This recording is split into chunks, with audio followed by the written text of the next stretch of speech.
निश्चित समाकलन को हम पहले ही देख चुके हैं। हम जानते हैं कि निश्चित समाकलन किसी वक्र के अंतर्गत x अक्ष के ऊपर तथा किन्हीं दो बिंदुओं पर बनी कोटियों से घिरे हुए क्षेत्र के क्षेत्रफल को दर्शाता या परिभाषित करता है, जैसा कि हम इस चित्र में देख सकते हैं। चलिए अब एक मजेदार काम करते हैं। हम फलन f के निश्चित समाकलन के बारे में सोचते हैं। तो पहले लिख देते हैं इंटीग्रल f x dx। अब जब हम इसे निश्चित समाकलन की तरह देखेंगे तो यह वक्र के नीचे x अक्ष के ऊपर तथा किन्हीं दो बिंदुओं के बीच के क्षेत्रफल को दर्शाएगा। अब हम इस समाकलन की गणना x के भिन्न भिन्न मानों a और b पर न करते हुए, क्योंकि वो तो हम हमेशा ही करते हैं, सिर्फ c पर करेंगे और देखेंगे कि हमें क्या प्राप्त होता है। तो चलिए c से c तक का निश्चित समाकलन निकालने के लिए हम निम्न सीमा की जगह भी c लिख देते हैं और उच्च सीमा की जगह भी c लिख देते हैं।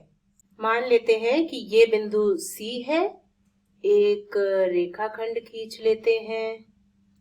अब आपको क्या लगता है इस निश्चित समाकलन का मान क्या होगा? आप चाहें तो वीडियो को 2 मिनट के लिए रोककर इस बारे में सोच सकते हैं। देखिए, जब आप इस निश्चित समाकलन के बारे में सोचेंगे तो मूलतः आप इस वक्र के नीचे x अक्ष के ऊपर तथा x बराबर c से लेकर x बराबर c तक के क्षेत्र के क्षेत्रफल को देखेंगे। अब यह क्षेत्र क्या है? ना तो हम c के बाईं तरफ जा रहे हैं, ना हम c के दाईं तरफ जा रहे हैं, हम c पर ही अटके हुए हैं। तो देखने से लग रहा है कि इस क्षेत्र के पास लंबाई तो है पर चौड़ाई नहीं है। इसकी चौड़ाई 0 है। इसे हम एक रेखाखंड की तरह देख सकते हैं। इस रेखाखंड की लंबाई FC है और चौड़ाई 0 है। अब प्रश्न यह उठता है कि किसी रेखाखंड का क्षेत्रफल क्या होता है। देखिए, जब हम क्षेत्रफल की बात करते हैं तो हम यह देखते हैं कि कोई भी वस्तु कितना द्विविम स्थान यानी कि 2 डायमेंशनल स्पेस घेर रही है। रेखाखंड की बात करें तो हम यह देखते हैं कि इसके पास लंबाई तो है परंतु कोई चौड़ाई नहीं है। यह एक ही विमा में उपस्थित होता है।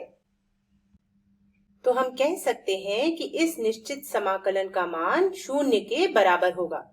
इसको आप कुछ इस प्रकार से भी सोच सकते हैं कि जैसे आपके पास एक आयत है जिसकी लंबाई FC है और जिसकी चौड़ाई 0 है, तो ऐसे आयत का क्षेत्रफल कितना होगा? ऐसे आयत का क्षेत्रफल 0 ही होगा। तो हमने देखा integral c to c fx dx का मान 0 के बराबर होता है। अब आप सोच सकते हैं कि इस तथ्य से आपको क्या फायदा होगा। ये तो सोचने वाली बात है। आप देखेंगे कि समाकलन की कई जटिल समस्याओं को इस तथ्य के इस्तेमाल से काफी हद तक सरल किया जा सकता है। हमें आशा है कि आपको ये वीडियो समझ आया होगा।